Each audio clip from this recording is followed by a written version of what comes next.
miyembro ng Pontifical Council for the Laity, President Delegate ng 3rd Extraordinary Synod of Bishops on the Family, miyembro ng Sacred Congregation for Institutes of Consecrated Life and Societies of Apostolic Life, at ng Sacred Congregation for the Evangelization of Peoples. Ngayon ay umusad na ang Pope Mobile palabas ng Gate 5 ng Villamor Air Base. Pinaliligiran ng mga miyembro ng Presidential Security Group, isang malaking hamon para sa kanila dahil babaybayin ng Santo Papa ang daan mula Pasay hanggang Taft Avenue, Maynila na bukas. Hindi bulletproof, kaya magiging matinding hamon ito para sa kanila, lalo't gabi na at madilim na sa oras na ito na nakalabas ang Santo Papa ng Villamor Air Base. Tama ba ang nakikita ko, Willard? Ted, may ilaw yung kanyang popmobile, ano? So, oo. May headlight siya. And we just hope na ngayon na gumagana ang mga street lights sa lahat ng dadaanan niya. Pero sa loob ng kanyang popmobile, hindi ba parang may ilaw din? Meron din. Oo, no? Sa likuran, bahagi. Kaya mukha talaga siyang aparisyon na lumulutang sa kalye. Kahit saan siya magpunta, kahit ito'y inabot na po ng dilim, siya po ay makikita pa rin sa kanyang puting-puting kasuotan. Atin pong tunghayan ang sitwasyon ngayon doon sa kinaroroonan po ni Kabayan. Kabayan! Kung mga oras na ito, Ted, Corina, ay alas 6:20 na. Ang inaasahan sa press release ng mga organizers ay 6:45 ngayong gabi. Inaasahan nilang darating dito sa non-secure ang convoy ni Pope Francis.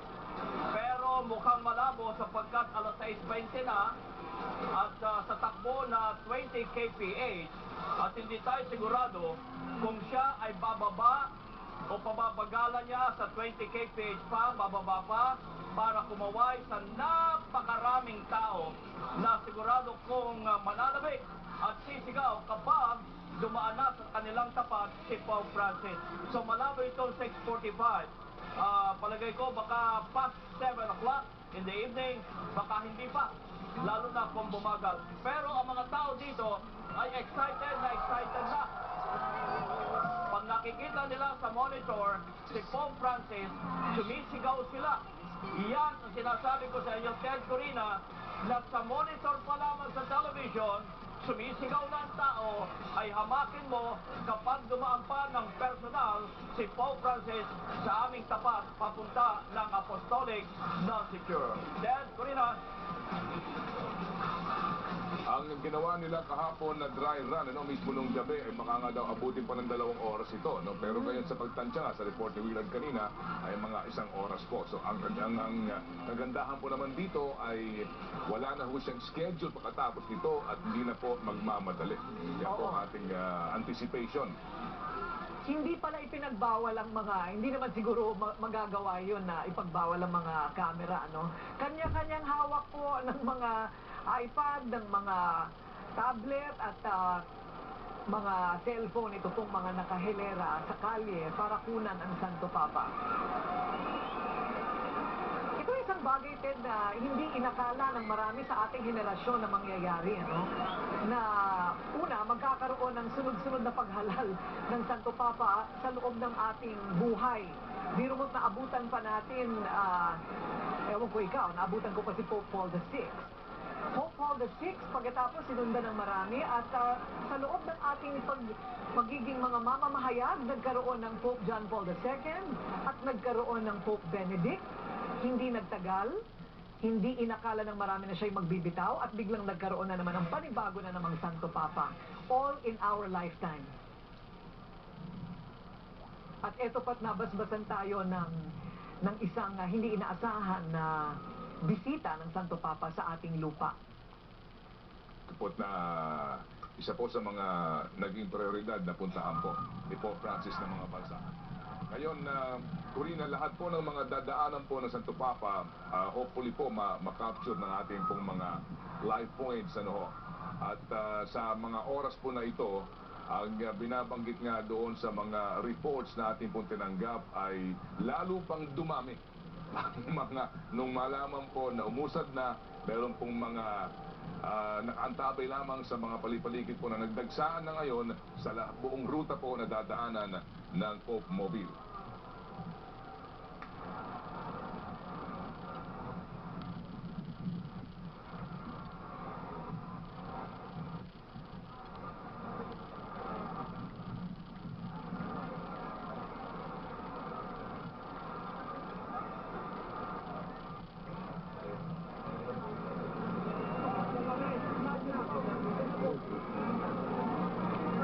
Corina, ang mga kababayan natin sa Andros, malapit sa Andros Airport ay yung na dadaanan din ng motorcade.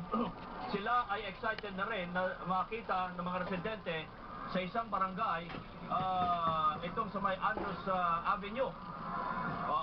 Lalong-lalo sa Pasay City na dadaanan din ng motorcade ng Santo Papa. Kaya live mula sa may Pasay City, alamin natin, nandun si TJ Manotok. TJ, kamusta na ang ating mga kababayan dyan sa paghahanda ng pagsalubong nila kay Pope Francis?